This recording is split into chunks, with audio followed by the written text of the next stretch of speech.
उसको चुनाव जीतना है, चाहे बहन बेटी की साड़ी भी खोलनी पड़े तब भी चुनाव जीतना है। मोदी जी, आपके वालिद साहब ने भी बहुत बच्चे पैदा किए थे, गलत किया था क्या? अमित शाह के कितने भाई बहन बताओ हमको। सरकार आती है जाती है, किसी के बात की जागीर नहीं है। ये मत सोचना कि तुम पुलिस प्रशासन के लोगों हर जगह रहोगे। समाजवादी की सरकार अगर बनेगी तो इस बात को हम ध्यान रखेंगे। चेहरे पर तमतमाहट है, शब्दों में तलखी है, बाप बेटी वालिद और भी बहुत कुछ बोला जा रहा है। बीजेपी ने समूचे विपक्ष की लाइन लेंथ बिगाड़ दी है। पटना नहीं है, एक रहना है, एक रहना है और सेफ रहना है। एक रहेंगे, एक रहेंगे, सेफ रहेंगे। योगी आदित्यनाथ को लेकर विपक्ष की बौखलाहट क्यों है और एकजुट होकर भी क्यों योगी को काउंटर नहीं कर पा रहे हैं, इसकी पूरी डिटेल बताएंगे। पहले ये समझिए कि कौन धमकी दे रहा है और कौन एकजुट होने की अपील कर रहा है। बीजेपी की चुनावी टैगलाइन बन चुका है, एक रहोगे तो सेफ रहोगे, बटोगे तो कटोगे। जबकि समाजवादी पार्टी के नेता अफसरों को खुलेआम धमकियां दे रहे हैं। कांग्रेस के नेता बीजेपी नेताओं के परिवार को घसीट कर चैलेंज कर रहे हैं। आरजेडी नेता बीजेपी कार्यकर्ताओं को पीटने की धमकी दे रहे हैं। यूपी से लेकर महाराष्ट्र और झारखंड तक खलबली मची है। लेटेस्ट एग्जाम्पल देख लीजिए। क्या अकोला जिले के ओबीसी के लोग आप बीजेपी को वोट करोगे जो तुमको बोलते हैं? आप बीजेपी को बनाने का समय आ गया है। बीजेपी को बनाने का समय आ गया है। ये इतनी मस्ती में आ गए कि ये किसी को, अब ये तो भगवान हो गए ना। आने वाला वक्त याद रखना, ये बीजेपी आरएसएस के लोगों और खासतौर से पुलिस प्रशासन के लोगों से भी कह रहा हूँ, सरकार आती है जाती है, किसी के बात की जागीर नहीं है। ये मत सोचना कि तुम पुलिस प्रशासन के लोगों हर जगह रहोगे। समाजवादी की सरकार अगर बनेगी तो इस बात को हम ध्यान रखेंगे। जो हमारे कार्यकर्ताओं पर जो जुल्म ज्यादती हो रही है, कभी हम भूलने के नहीं है। 20 वाली गलती नहीं करेंगे। पिछली बार 20 में 3 जगह ही लाठी से पिटाए थे लोग। इस बार चुनाव में गुंडागर्दी करेंगे तो 300 बूथ पर पिटाएंगे लाठी से, याद रखना है। विपक्ष को गम इस बात का है कि नरेंद्र मोदी को 2024 में भी नहीं हटा पाए। दिक्कत यह है कि यूपी में बीजेपी को 33 सीटों पर रोककर भी योगी को कमजोर नहीं कर पाए।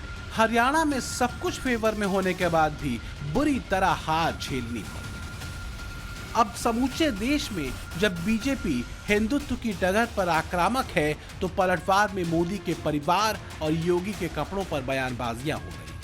ऐसे ऐसे शब्दों का इस्तेमाल किया जा रहा है जिनमें बौखलाहट ज्यादा है, विश्वास कम। मोदी जी, कितना फेंकेंगे आप? पार्लियामेंट इलेक्शन में आपने कहा कि हिंदू बहनों के गलों से मंगलसूत्र निकालकर मुसलमानों को दे दिया जाएगा, हिंदू भाइयों की भैंसों को लूटकर मुसलमानों को दे दिया जाएगा, मुस्लिम औरतें ज्यादा बच्चे पैदा कर रही हैं। मोदी जी, आपके वालिद साहब ने भी बहुत बच्चे पैदा किए थे, गलत किया था क्या? अमित शाह के कितने भाई बहन बताओ हमको। एक काम करो, तो नहीं कर सकते, क्योंकि जो साधु संत होता है वो सबके लिए होता है। बाटो काटो में क्यों जा रहे हैं? लोगों को बोलते हैं बटेंगे तो कटेंगे, ये साधु का काम है, नाथ पंथ का काम है। अरे ये काम कोई टेररिस्ट बोल सकता है, आप नहीं बोल सकते। तो चुनाव जीतना है, चाहे बहन बेटी की साड़ी भी खोलनी पड़े तब भी चुनाव जीतना है। लखीमपुर में नहीं देखा क्या चीर हड़ल करने का काम किया इनको ये बीजेपी के लोग बहन बेटियों का दुख दर्द नहीं समझ सकते और ये बिना परिवार वाले लोग भी दुख दर्द परिवार का नहीं समझ सकते। इंडी गठबंधन को 24 में चुनावी जीत नहीं मिली, तब यह हाल है। झारखंड को छोड़कर 3 चुनावी राज्यों में बीजेपी की सरकार है, उसके बावजूद इतनी अकड़ है। अंदाजा लगाइए, सत्ता हाथ में आई तो क्या ही करें। यह अलग बात है कि योगी आदित्यनाथ अपने ही स्टाइल में विरोधियों की बेचैनी बढ़ा रहे हैं। रखना, जब भी बटेंगे तो गणपति पूजा पे हमला होगा। जब भी बटेंगे लव जिहाद और लैंड जिहाद के नाम पर यहां की जमीनों पर भी कब्जा होगा, बेटी की सुरक्षा भी खतरे में पड़ेगी। जब भी बटे होंगे तो ये गुंडे कालनेमी बनकर के अलग अलग रूपों में जाकर के गुमराह करने का प्रयास करेंगे। जो भी होना है आर पार होना है।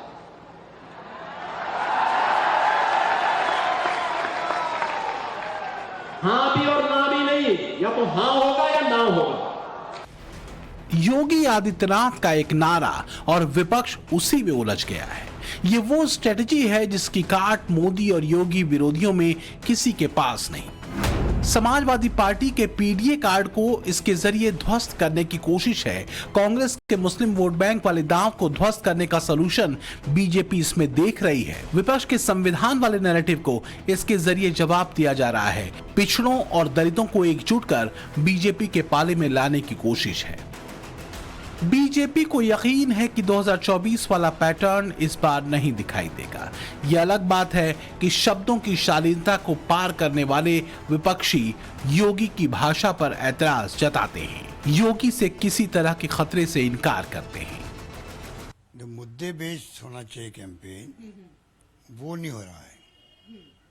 मुद्दे अगर राहुल गांधी ने उठाए हैं, मान लो संविधान की बात करते हैं या जाति के जनगणना की बात करते हैं या आरक्षण की बात करते हैं या हमने 5 गारंटी दी है जो हमने वादे किए हैं, तो ये तो एक मुद्दे, आप उनका जवाब दो।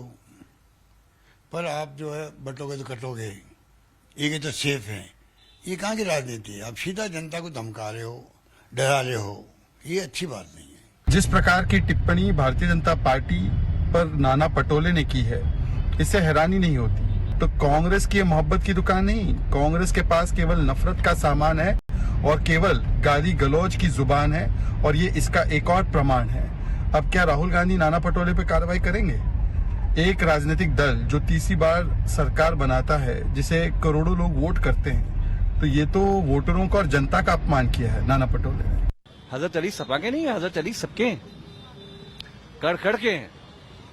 जहां न्याय है वहां हजरत अली हैं, जहां इंसाफ की पुकार है वहां अली हैं, जहां कुर्बानी है वहां हजरत अली हैं। तो मुख्तार अब्बास नकवी से लेकर मोहसिन रजा साहब को इस पे जवाब देना चाहिए।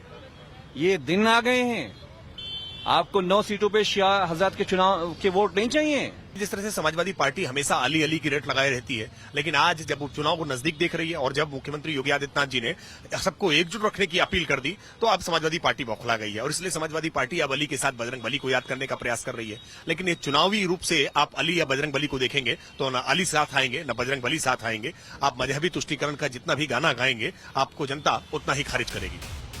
तो अब सवाल यह है कि 23 नवंबर की तारीख को जब इलेक्शन के रिजल्ट आएंगे, क्या गारंटी है कि उसके बाद मोदी और योगी पर पर्सनल अटैक रुक जाएंगे और नेताओं की धमकियों पर ब्रेक लग जाएगा? क्योंकि जिस तरह की फ्यूचर प्लानिंग बीजेपी की है, उससे इतना तो क्लियर है कि सत्ता जाने या मिलने की आहट से विपक्ष के शब्दों की गर्माहट बढ़ेगी और बटोगे तो कटोगे इंडी गठबंधन को इसी तरह बेचैन करता रहेगा। ब्यूरो रिपोर्ट, टाइम्स नाउ, नव भारत।